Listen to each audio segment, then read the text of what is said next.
செல்லமே, விமர்சனங்களை காதில் வாங்காதே. அது நல்லவையோ அல்லது கெட்டவையோ அவை வாழ்வில் நிம்மதியை இல்லாமல் செய்துவிடும். குறை கூறுபவர்கள் கூறிக்கொண்டே இருக்கட்டும். உன் மனம் உடைக்கப்படும் ஒவ்வொரு தருணமும் நீ உருவாக்கப்படுகிறாய், செதுக்கப்படுகிறாய்.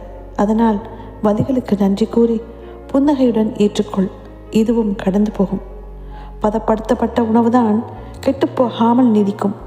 பக்குவப்பட்ட மனம்தான் சோர்ந்து விடாமல் சாதிக்கும்.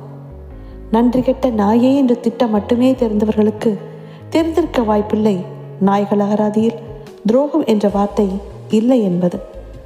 சரியோ தவறோ உன் வாழ்க்கை எனும் புத்தகத்தை எழுதுகோள் உன் கையில் இருக்க வேண்டும். மற்றவர்கள் கையில் கொடுத்தால் கிறுக்கி தள்ளிவிடுவார்கள். நீ விரும்புவது ஒருவேளை உனக்கு கிடைக்காமல் போகலாம். ஆனால் உனக்கு தகுதியானது உனக்கு கண்டிப்பாக கிடைத்தே தீரும். நம்பு, நல்லதே நடக்கும்.